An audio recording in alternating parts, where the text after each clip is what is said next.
Hello and welcome to another episode of Two Guys and a Chainsaw.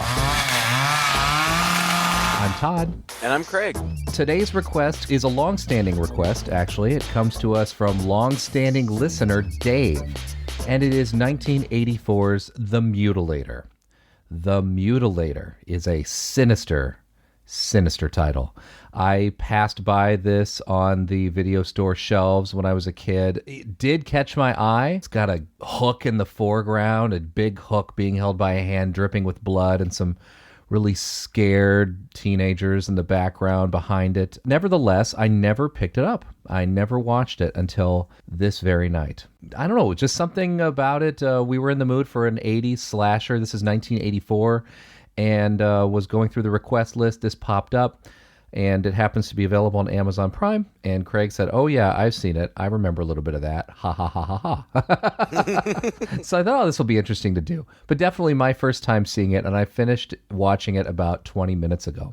Craig, how about you? What's your history with this film? It's funny because when you recommended it, I said, "Oh yeah, I've seen it." And then I went to play it again. I didn't know it was on Amazon Prime. I wish I had, because I found it on Tubi, which is a free streaming service. It's ad-supported, so you have to watch commercials. So that's where I saw it, and where you can find it for free if you are interested. But when I went to play it, it started it about 30 minutes in. So I realized that I had started watching it, but I hadn't finished it. Oh. I like to go to Tubi when I'm grading papers, especially like not essays, but just like grading like worksheets and papers and stuff like that I don't have to put tons of thought into. I like to put on old horror movies that I haven't seen, just to kind of have in the background. And again, here we go, recommending these streaming services, but Tubi is free, and they have a huge horror catalog, a lot of stuff that I've never seen or heard of. And this was one of those. I don't remember seeing this on the shelves. I don't remember thinking or knowing anything about it back in the day until I just came across it online. But I understand, I wonder why. I think. Yeah, that's the thing. Like, I understand why I'd never really heard of it. I understand why I don't hear much about it, because there's really not much special about it. Yeah. But it's typical. It's a typical 80s slasher. It hits all the notes you would expect it to hit. A bunch of horny college kids get together. They don't go to a cabin in the woods. Instead, they go to a condo on the beach. That's the innovation that's here. That's the only thing really that kind of sets it apart from any other typical 80s slasher. That being said, I mean, it's fine. Well, it's exactly what I thought it would be. More or less turned out, to deliver exactly what I was looking for, which was what you described, a typical 80s slasher that hits all the notes but has been lost to time because it's not particularly great. No. Which oftentimes means, it's so bad it's good, and we can laugh about it, we can make fun of it. And I think we're going to have a ball talking about this movie, because despite, the fact that it's paint by numbers, there are a few charm points in here. There are a few elements that when we get to them as we're recounting the movie that you're going to go, oh. At least I did. I've made movies. I think people on here probably know that. Don't get me wrong. You're not going to be able to rent them anywhere. You're not going to find them on Tubi. Right. I'm not going to pretend they're amazing. But, I know what that was like, to go out and make a film and gather friends together and do it. And for that reason, I tend to appreciate most movies. Even the really bad ones, even the really, really amateurish ones like this one. Back in my mind, I'm thinking, it's still got some heart. There were people obviously involved in this. Clearly, if you look at the cast list, the director's last name shows up in like 5 different places. So he brought his family in on some of these things. And then when you go to the trivia section in IMDb, it's almost cute. It's like writer-director Buddy Cooper kept a lot of the props used in this film. Well, yeah, of course he did. It's the only movie he ever made. And probably most of those props came from his house in the first place, right? Right. Ruth Martinez was still in college when she made this film. Well, yeah, that's obvious, you know? And the climax was shot in a single night. Again, I'm not surprised. It's just that kind of movie. But I have to say, as a guy who at one time just imagined he would be making movies for a living, I so wish I was of age in this era and was in a place with resources and smart enough to know what a cash cow horror films, slasher movies like this were. It came out in 1984. Even though this movie is totally... This movie had a different title. Before it was The Mutilator, it was called Spring Break. Fall Break. Yeah, Fall Break. Sorry, Fall Break. Because it was kind of the only thing left, right? Because we had Prom Night. At this time, there were all of these movies. Prom Night, April Fool's Day, coming out around holidays and things like that. Final Exam. And so, of course, this was shamelessly made by one guy just to capitalize on this thing, and it made a bunch of money for him. It didn't go down in history as a remembered and well-loved film, but there it was. I mean, he did it, he put it out there, and we are going to frickin' talk about it 40 years later, which is kind of remarkable, you know? So in that respect, I'm going to really enjoy talking about this movie and picking out the charming points, while at the same time laying it all on the table from the beginning. It's pretty dumb. It's pretty silly, paint by numbers, standard slasher. But we've seen so much worse. Oh, yeah. Right? I mean... Well, yeah. We've seen worse, and we've also seen movies that got a lot more attention, that people remember, that weren't necessarily any better. It's just kismet that some movies find an audience and some don't. And this one I find charming for similar reasons that you do. I did a student film in college. I played... I don't even really remember what. I think one of my friends, a guy named... I don't know if I should say people's real names, but I'm going to. Pat McGowan. Did you know him in college? We went to college together. So. No. Anyway, he made a student film, and I starred in it. Like, I don't even have it. Like, you say you can't find your movies on any of these streaming services. The one that I was in, I don't even have. But it was a lot of fun to make. It sounds like this was too. The actors who were involved really had a good time, and they hung out together and partied together at night. The movie was shot in chronological order, and most of the actors, save one, stuck around even after their characters were killed off just to watch and hang out and have a good time. And that's endearing to me. Yeah. And I don't know. The acting in this movie's not amazing. I read several reviews, and several reviews were very critical of the acting. I thought it was fine. You did? Oh, God. Yeah, I thought it was fine. Maybe. I didn't, we're not talking Shakespeare here, like... Oh, come on, man. They knew their lines. They delivered them with some expression. Like, it was all right. They knew and delivered their lines without grammatical mistakes, and therefore the acting is perfectly fine. I mean, the writing's not great either, right? So, I mean, always in these movies, you've got to cut the actors some slack when the material that they're working with isn't exactly Shakespeare either, right? Well, and they're kids. I don't have any idea how old these kids were. I'm guessing somewhere in their 20s. You said that one girl was still in college. Yeah, probably. I mean, they were probably, most of them, fresh out of college, I would guess. As is typically the case, the actors look older than the characters they're meant to play, I think. But I don't know.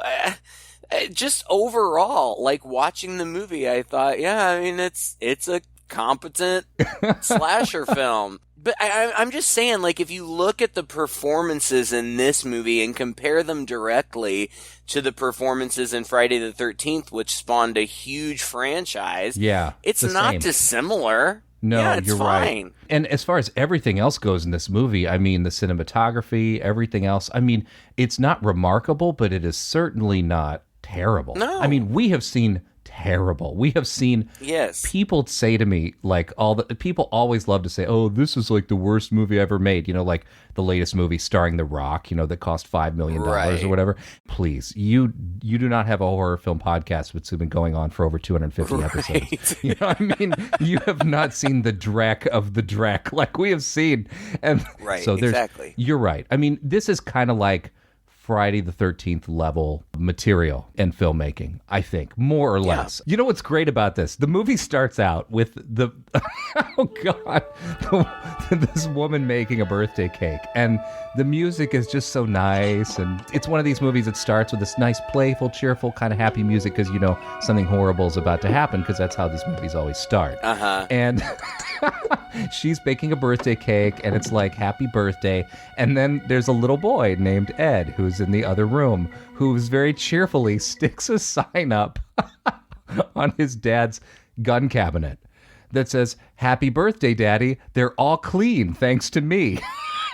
It pulls a gun out of the gun cabinet, and I'm like, oh shit, like, really? I know. But I was thinking the same thing. I did think he was going to kill himself. And what he ends up doing is, while he's, you know, ineptly cleaning this gun and staring down the barrel of it and everything, he just raises it up and fires, and it's loaded, and it shoots through the kitchen door and kills his mom. So his mom, who was decorating a cake. So it's a family tragedy.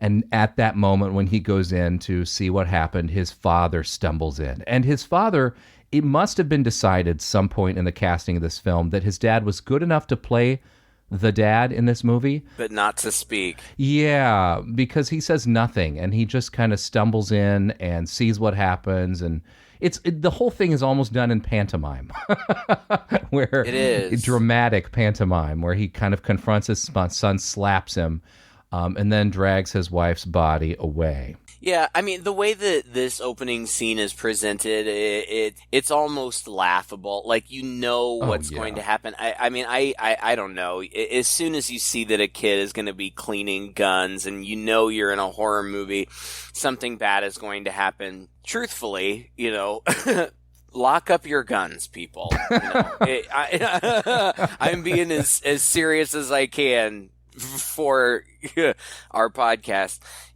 I'm not anti-gun. I come from a rural area where hunting is an important part of life. I'm not a hunter, but many people in my family are. I'm not anti-gun, but lock them up. Lock them up, because you don't want your kids getting a hold of them. This public service announcement brought to you by two guys in a chainsaw. Lock up your chainsaws too, by the way. But Drain the not gas a bad tank. idea. But I saw, you know, this happen, and it's sad. I felt bad for the kid, and like I felt bad for the dad too. And like the dad is so stoic. Like he drags the mom's body into his little hunting den or whatever, and props her up next to the couch that he sits on, and he sits there and he has a drink, and she's dead, and he gives her a drink of the whiskey, and he takes the sign that the kid had made down and pins it on her chest. It's like, so weird. Oh my goodness, it's so silly. And it's staged. I read that the actress who was cast as the mom backed out at the last second for religious reasons. What does that even mean? I don't know. She was anti-birthday or anti-gun? I'm like, what? I don't know. But she backed out at the last minute, so the set caterer stepped in, and the director said that his biggest regret about this film was that he didn't get an opportunity to taste that birthday cake that she made. You kidding me? What the hell? That's his biggest regret. Oh, bless this man's heart. I mean, come on. Yeah. This makes the movie just so charming and cute. Well, yeah. I mean, it's an obvious setup, and especially since then it jumps to present day, the 80s or whatever. Ed Jr., the kid, is now in college, and he's just hanging out with his college friends in this bar.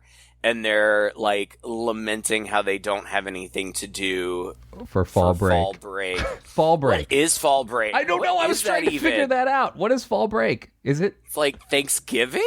Like maybe? I don't know. Arbor Day? There's like a 3-day weekend on Arbor Day, isn't there? I don't know what fall break is. I don't know. We need to, talk about how they end up getting to this condo, but we can't fail to mention the great song, the fall break song that was clearly written.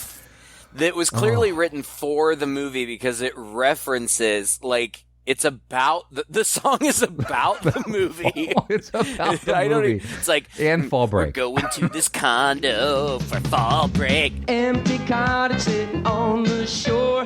Tourists all left about a month before, and we're gonna have a good time. Gonna have a good time. Yeah, we're gonna have a good time. We're going on now. A fall break, walking hand in hand in the moonlight. Sweet song, I swear, we'll never movie. They have this inane dialogue in the bar. It's been plucked out of every high school sex comedy made in the 80s. Oh, what are we going to do? I don't know. Well, my dad's got this condo. He gets a call from his dad, Ed does, at the bar. At the time they're lamenting what they're going to do for fall break. And it turns out his dad, who he hasn't talked to in ages, and he has nothing but bad things to say about, despite the fact, by the way, that he killed his wife. Yeah, right? I mean, get a little bit of sympathy for your father here, I mean, you seem remarkably well-adjusted after all this, Right, Like, he's fine. Have a little bit. Didn't mess him up at all. He's fine. He has absolutely no regrets about this incident or something, or he's really good at compartmentalizing. Well, what's the problem? Will you let the man talk? He wants me to close up his condo for the winter. That sounds like work. What's the matter? Big, strong you, afraid of a little work? Oh, he just has to save his strength for more important things. Right. It's not it. I mean, all my life, the creeps ignored me and treated me like some red-headed bastard. Oh, sorry. Now, all of a sudden, he calls me up and asks me to do something. Oh, that sounds great. Sounds like we have a new plan. Let's go to the beach. And then the song kicks in. Fall break. Not before Ed says, I got a bad feeling about this. Fall break, fall break. And they're cruising down the highway in a convertible. 6 of them in a tiny convertible. Dodging the cops, goofing off. Goofy Ralph jumps out of the car and pees in a field. Ooh, that's hilarious. The cops are trailing. And they pretend that they're going to ditch him there. Like, it's so goofy. I had to stop. I literally stopped the movie and went back to be like, am I really watching The Mutilator? Or is this, did I get the Well, because wrong they when they changed the title of the movie, they didn't even change the title card. Like, the title card still says Fall Break. And the Fall Break theme song, like, I really don't even understand. Okay, so I guess what happened was they made the movie and it went through the MPAA and it was going to get an X rating for gore. And they didn't want that because at the time the X rating was heavily associated with porn. And they didn't want that association, so they decided to release it unrated. But by releasing it unrated, it had a very limited release and didn't do well at all. So the following year, they edited it, not very much. I mean, like seconds. They took out a number of seconds of the gore effects. And they released it again, still under the title, and it got a wider release, but it didn't really do any better than the first time.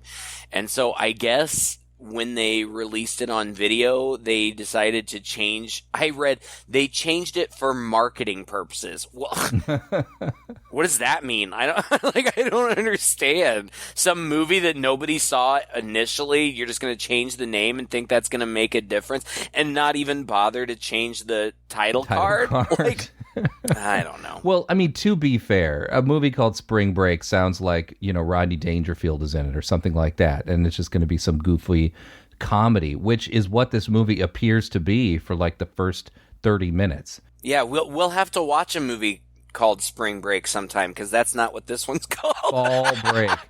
Oh my God. There's no such thing as sorry. Fall Break. I know. I'm just giving you crap. So yeah, so I mean, I understand. Like The Mutilator sounds like a movie we would watch. Fall Break does not sound like that's true. The two guys in a chainsaw pile. That makes sense. It had more shelf appeal. That makes sense. Video store shelf appeal. The Mutilator, that sounds a lot more intriguing than Fall Break. They get to the condo. Okay, there's a stupid scene that I didn't really understand the purpose of, where Ralph, the goofy one, like goes in to buy some beer and thinks he tricks the store clerk into giving him a discount, but then the store clerks just make fun of him, and that was some terrible acting. That was the only acting that I thought and dubbing, by the way, terrible acting and dubbing. Ooh. It was almost charmingly bad. Yes, and it really throws you for a loop, because once again, it just sets you up for this movie that it's not going to be, which is probably why they had to freaking change the title. You watch a movie called Spring Break, or Fall Break, excuse me. You watch a movie called Fall Break, you go to the drive-in, and you start watching the first 30 minutes of this, and you'll probably start running back looking for a refund, because you're like, I came in here to see a horror movie, and this is like the worst so-called comedy. Right. It wouldn't have lived up to expectations by that point. Thankfully, they get to the condo, and while they're at the condo, Ed gives them a tour. So, I mean, the characters are Ed and his girlfriend, Pam, who we learn and are repeatedly reminded that she's the virgin. That was so frustrating. Oh my God, right? I literally have in my notes, Pam won't for unexplained reasons. Like they make a huge deal out of it. Oh my God, repeatedly. And then there's a huge scene where she lays it out for Ed once again as they're sitting on the bed. We have a deal, buddy, and I'm holding you to it. Ah, come on. Look, you know how I feel about you. And I want to. I really do. You know that. But I'm just not going to. Some other time, maybe. But not here. And not now. God, come on. Lighten up, Pam. Well, but she doesn't even give any reasons or anything. Okay, now to be fair, you don't have to explain yourself if you don't want to be intimate with somebody. That's your choice. That's your choice. But, like, why is the movie making such a big deal out of it? It's weird. They're projecting. I think they're projecting that she's going to be the final girl just as much as they have projected the killer. There's no question who the killer is in this movie, by the way. No, you see him from the beginning. That is the weirdest thing. And there are no red herrings. There's no twist. There's nothing. It's like, yeah, Ed's dad is the killer. And we don't even really understand why. But anyway, he is. And that's the end of it.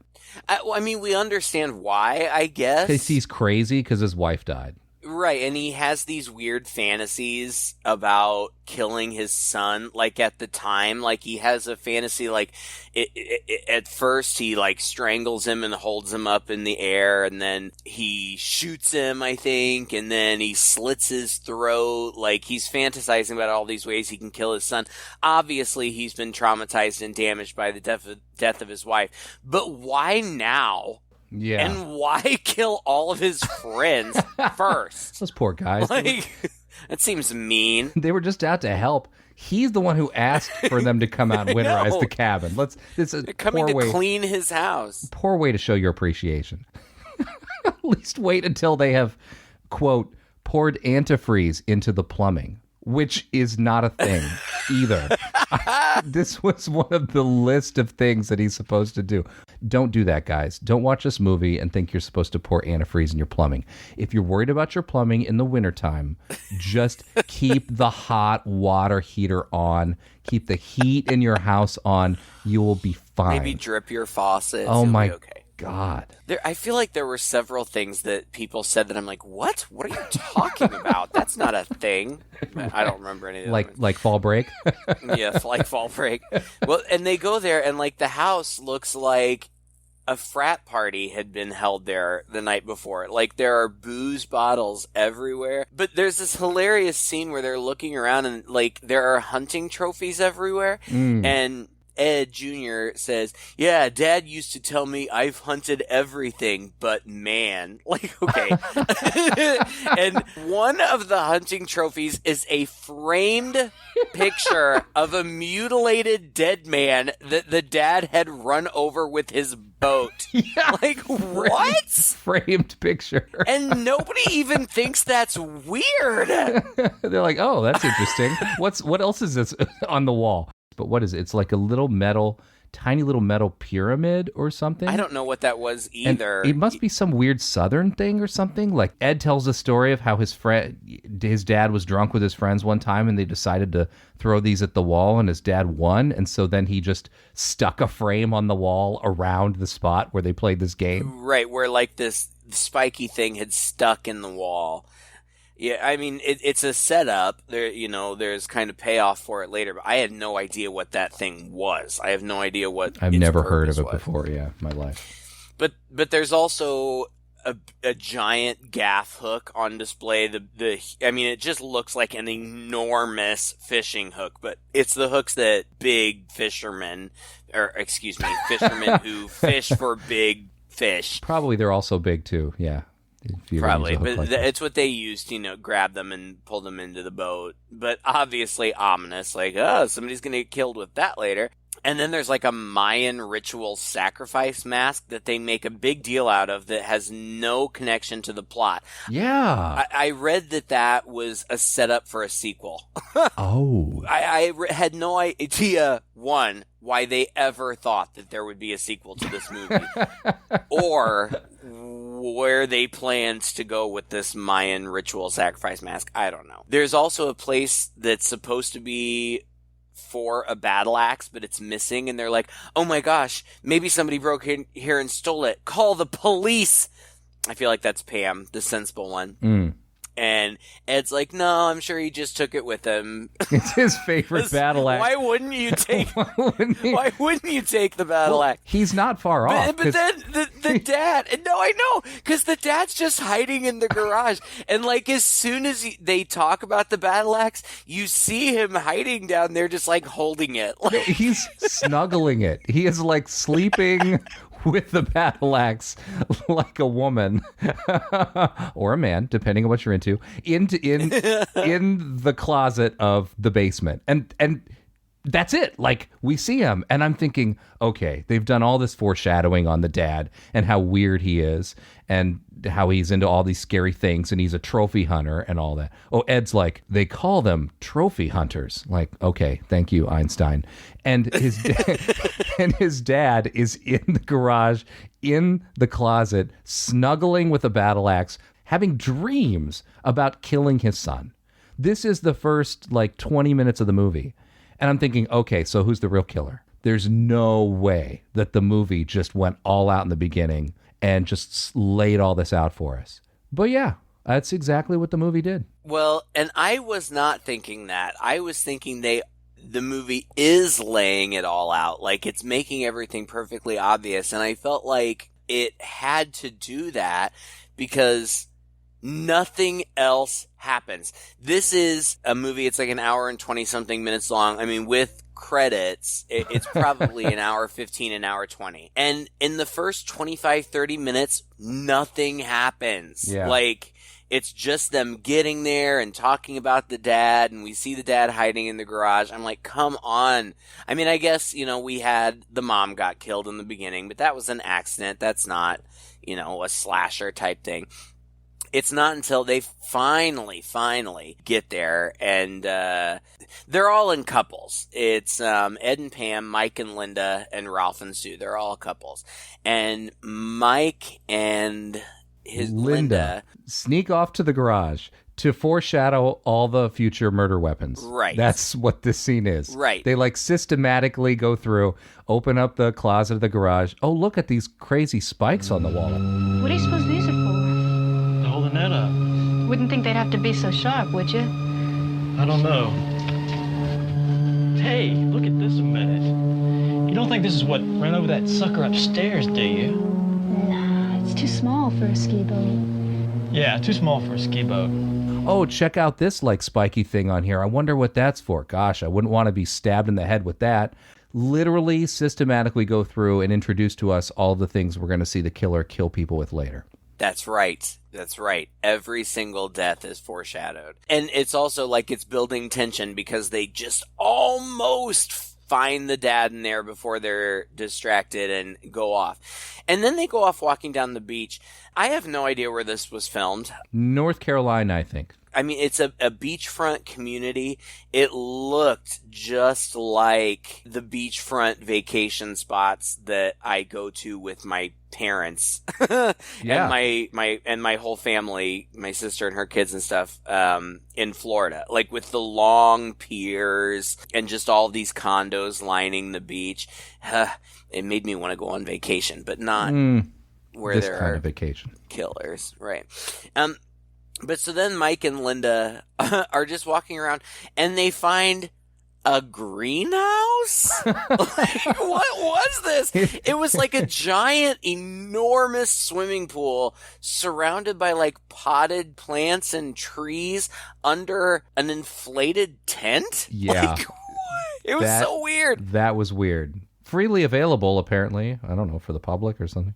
They filmed it at a house that was under construction. So I wonder if the pool and all of these plants were like covered for construction. I don't know. I mean, it looks cool. It's a good setting for a horror movie. And then they get naked. There's not a lot of nudity in this movie. You don't see much. You do see Linda's boobs here in this scene, but I feel like that's kind of it. Yeah. They skinny dip, and the other couples are looking for them on the beach, and we see that the dad is watching them. And then Linda and Mike are playing, like, tag or Marco Polo or something.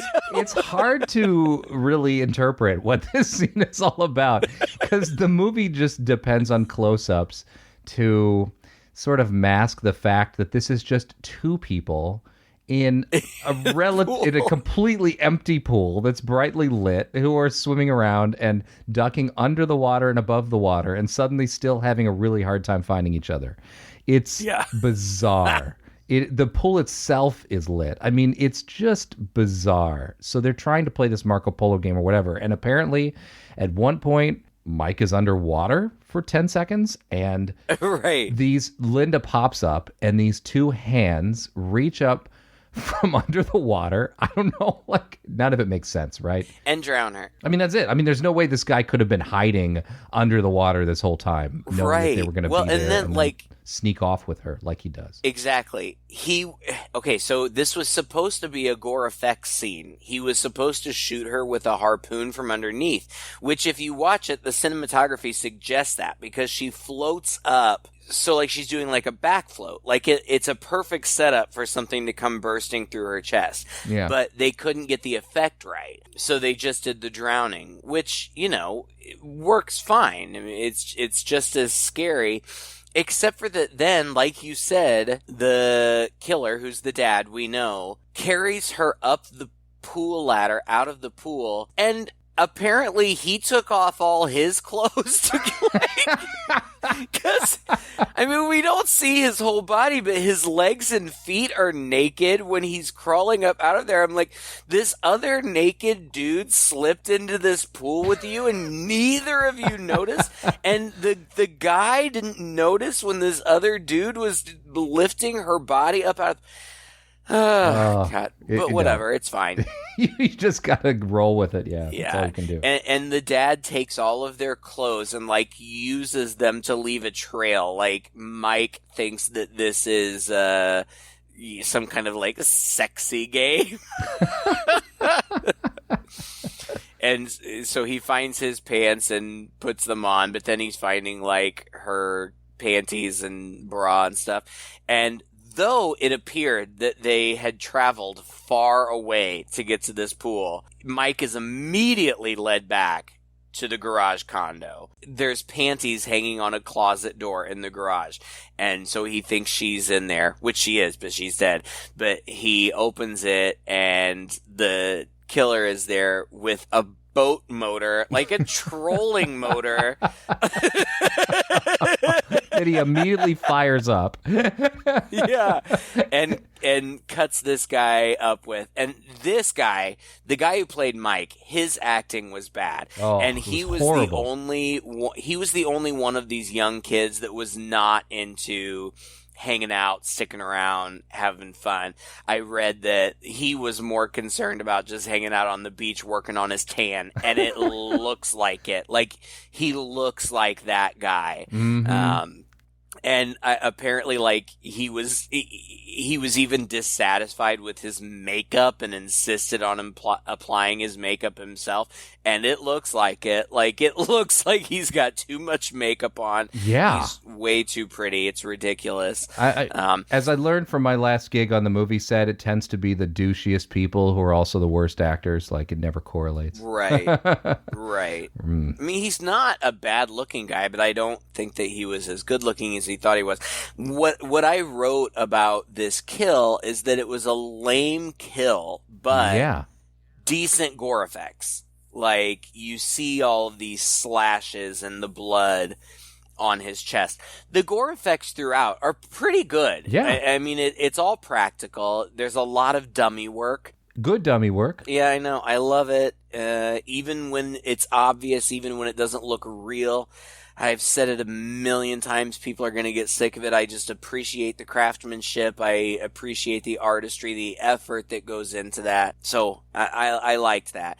And then the killer hangs up their bodies on those ridiculously sharp spikes that are supposed to be for hanging the nets. I thought that he would surely pick them up and, like, impale their backs. No, he just, like, sticks it through the back of their heads. Yeah. So, like, they're just hanging there by their heads. Yeah, I guess the idea is, like, he's making trophies, like human trophies in the closet down there. Yeah, but it's kind of...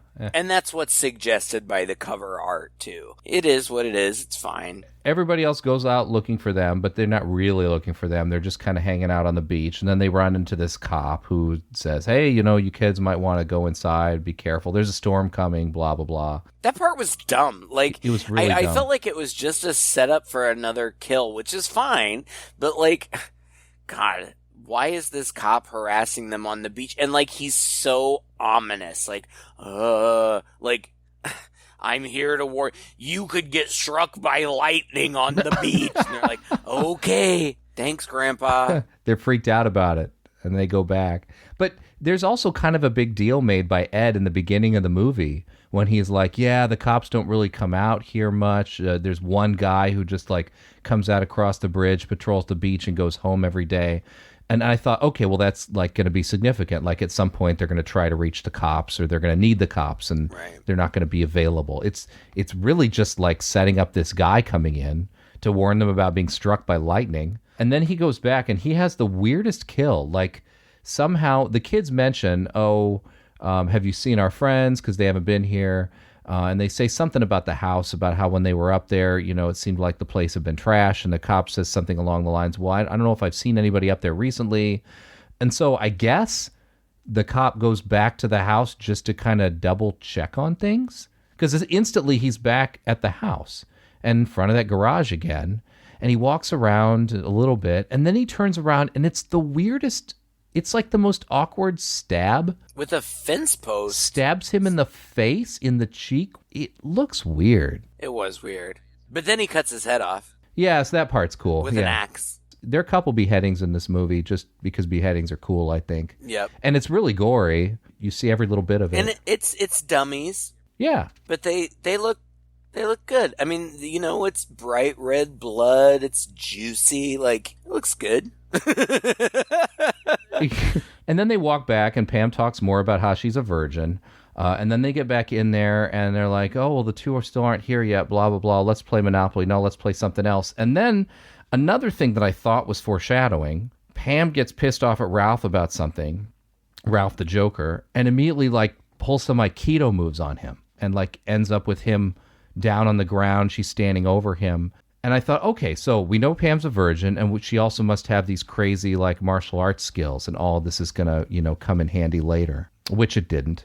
It's just more stuff to happen. Right. It's funny because I don't even remember that, and that could have something to do with the fact that while I was watching this, I was like looking at Facebook. Like, I just didn't feel like I was going to miss much.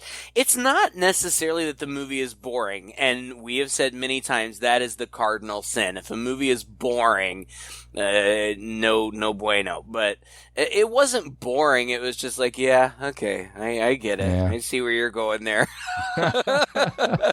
When somebody starts screaming, I'll check back in. I really did watch most of it, but I was a little bit distracted. I didn't remember that. But just such silly stuff like, yeah, they played Monopoly for a while. Fun. Woo. Everybody loves playing Monopoly. You know what's even more fun than playing Monopoly? Watching people play Monopoly. God, yeah. So thank God they didn't stick with that for too much. But then when they finally get bored with that, then they decide to play Blind Man's Bluff, which is basically, I guess, grown-up hide and seek. We used to call it Ghosts in the Graveyard or something like that. Yeah. It's basically hide and seek, but you play in the dark, and the person who's it hides, and then everybody else looks for them, and when you find the person, then you just stick and hide with them until there's only one person left, and then that person is the loser or whatever. I don't know why I took the time to tell you all of that, because it really makes no difference. They play, but I did like, obviously it's not that dark in there, because we can see what's going on. I actually appreciated that, because it drives me nuts when movies are so dark that I can't see what's going on. But we're supposed to believe that they can't really see anything. Exactly.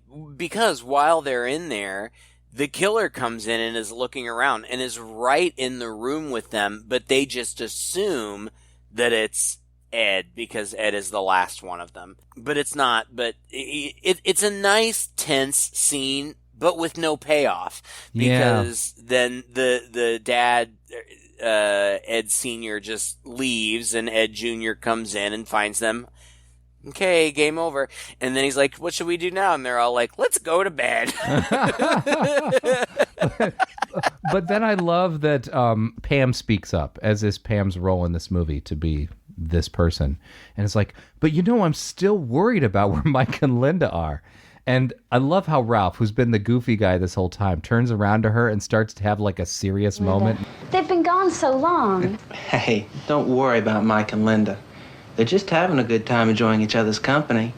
You know, it has been a pretty long week for all of us, and they're just relaxing.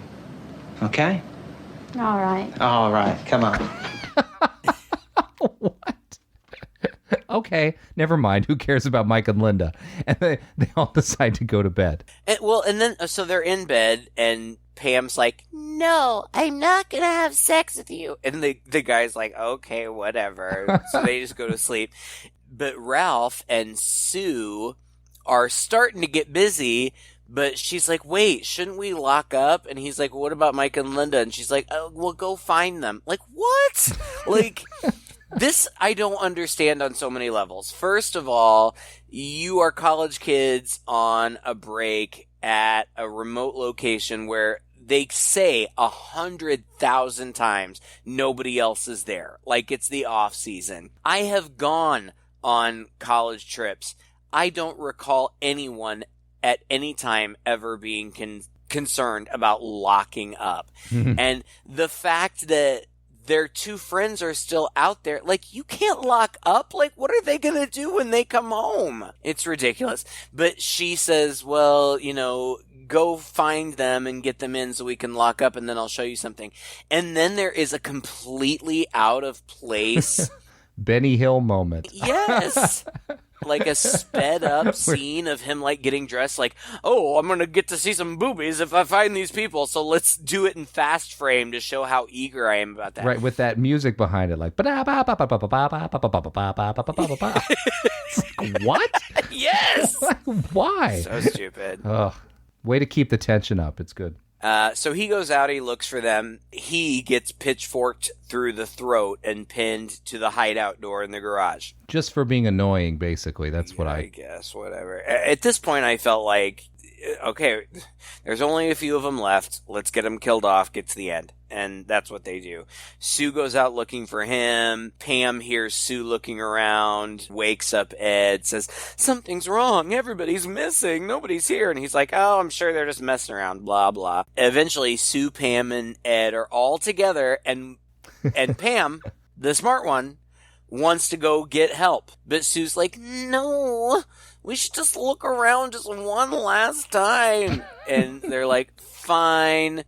You go off by yourself. We'll go look. And so Sue literally 10 steps away, turns the corner, gets lifted up by the killer by her throat, taken into the garage. The gaff hook gets shoved through her cooter. This blew me away. I was really not expecting this in the movie. Me either. I was like, is this really happening? Like, in this movie? Through her cooter, up through her abdomen, and then she gets chopped, presumably beheaded, I guess, with the axe. Now, a lot of these horror movies, especially these forgettable ones, go down in history because they had that one scene, that was so crazy and so shocking that that's all anybody ever talks about. And I do not understand why this movie is not in that category. Right. I don't know why more people are not talking about a giant gaff hook being shoved into this woman's vagina and up through her stomach. Why are we just discovering this for the first time? I'm blown away by that. I mean, it was full on. I mean, like, they didn't leave anything to the imagination here. You see it. And is this a morality lesson? Is this because she was the one who is DTF that she gets a hook through the cooter? I don't know.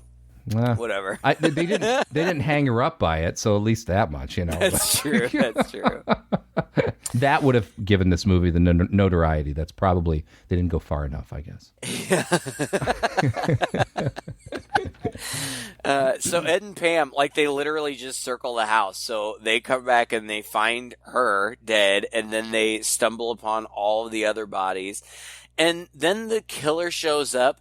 So Ed locks Pam in a closet. Oh. What?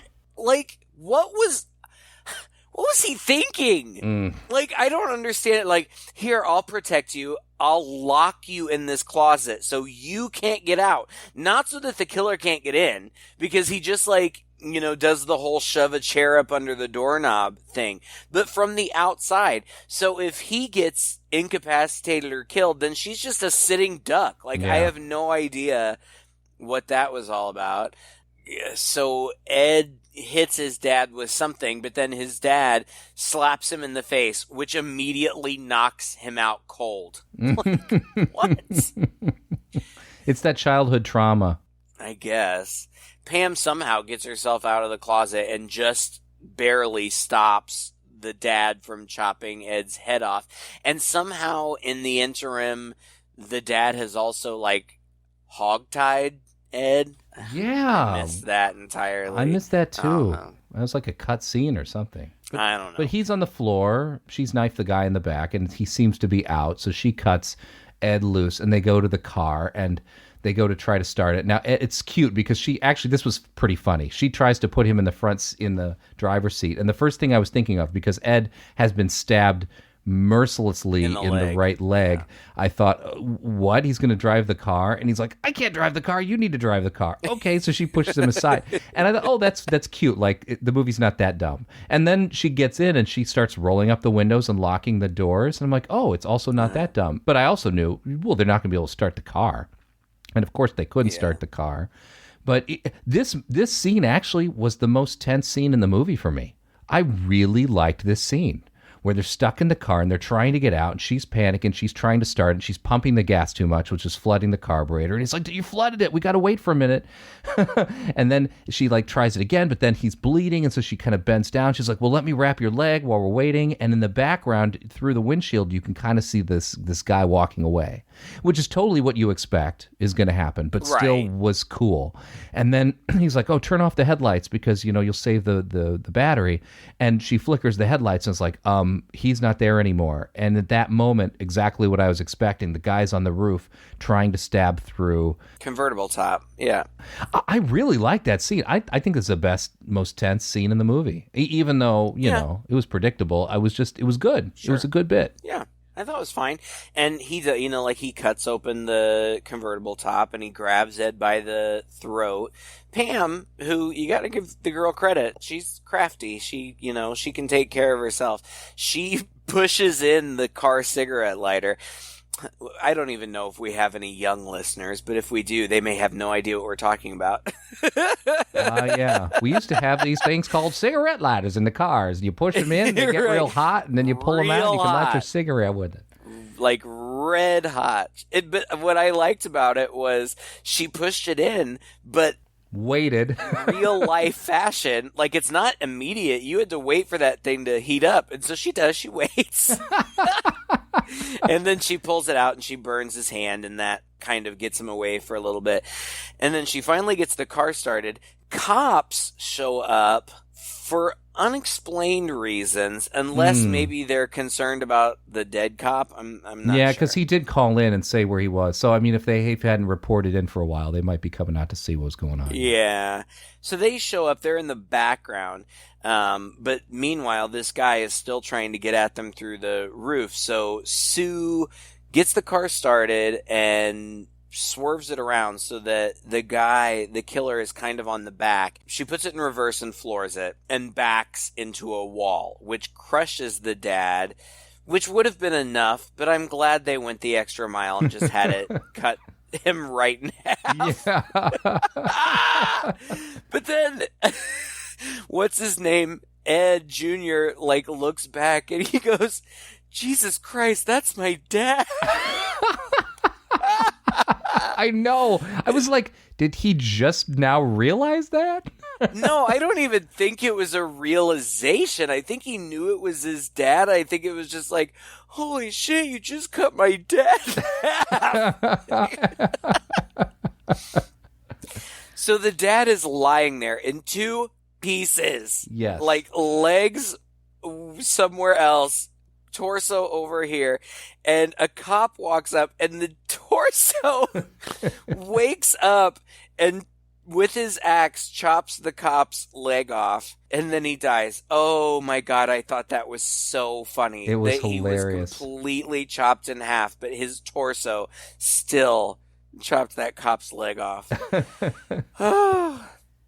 And then it cuts. It just cuts to Ed and Pam in the hospital, and which is totally unnecessary. Yeah, I mean, I don't know. I mean, it's just to establish that they're fine, I guess. I mean, he's in a hospital robe. He's been treated for his injuries. She's just hanging out wistfully, and they look at each other and smile. The end. But then the credits roll, and it's bloopers. Yeah, the movie still thinks it's like an 80s sex comedy because the end credits roll back up, and it's like fall break, do, and it's those classic end credits where it shows the actors' names again, and then outtakes from the movie, when the actors are in a smiling in a serious scene or whatever. Looks right into camera, right? So cute, I mean, it's totally off tone. The very first one they show is of that fantasy scene where the guy is holding the kid up by his neck, and they're all serious and the kid is scared, and then they just both start laughing.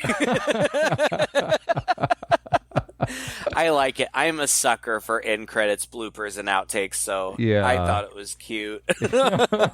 And then, in my case anyway, it said, next up, Amazon Prime wanted to serve me up Witchboard, which, yeah, that was about right. I mean, Sure. that about fit the whole tone of this movie. My God, the movie was so like I said before, completely textbook standard slasher movie, utterly predictable to a fault. Like, they didn't try to hide anything. No. Really good gore effects, but silly situations. And the acting was horrible. I'm sorry, Craig, but the acting was really horrible. And that made it fun. Like, it was, again, this was a very much one of those watch it with a group of people, so bad it's good movies. Yeah. Really enjoyed watching it, even though when you're watching it by yourself, it's pretty boring. Yeah, it is. That's true. But that's the thing. Like, I have been enjoying recently finding these more obscure movies that I didn't happen to see when I was a kid. I'm super nostalgic for this time period, and I very much enjoy going back and revisiting those movies that I've seen. But there's also something to be said for, seeing something that I missed.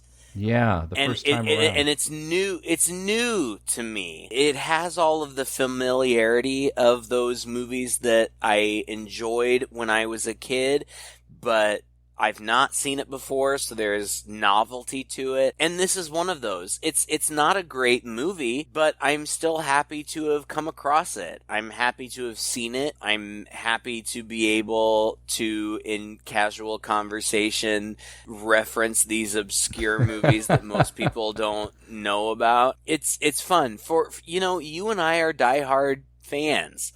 And so I think that people like us will enjoy something like this. It's not something, if I were trying to introduce somebody to horror, if I were trying to, like somebody like my partner who's not big into horror, I wouldn't have him watch this movie. It's not good. I would pick something better, to expose him to, but I enjoyed it. It was silly. It was mindless. It was fun. It was not a great movie. It wasn't even really a good movie, but it was an easy, casual watch. And for those folks like us who enjoy this kind of stuff, I'd say, check it out. Why not? Yeah. I mean, you've got time. It's only an hour and 24 minutes anyway. That's right. And it's nice to know, like you said, that these kind of movies are still out there for us to discover. We feel like we might have seen it all. And no, like there is actually a long list of this same shit that we haven't seen that we can't wait to see. So thank you, Dave, for dredging another one up from the muck for us to enjoy and goof on. It was really fun. Yeah. We're going on a ball break, running in the sand, feeling all right. All right, thank you again for listening to another episode. If you enjoyed it, please share it with a friend. You can find us online on our website, twoguys.red40net.com. Leave us a message there, or go to our Facebook page or our Twitter account and just let us know what you thought of this film. Dig up a few more of these fun 80s slashers for us. We can't get enough of them, really. If you know a really good one, let us know, and we will be sure to do it in an upcoming episode. Until then, I am Todd. And I'm Craig. With Two Guys and a Chainsaw.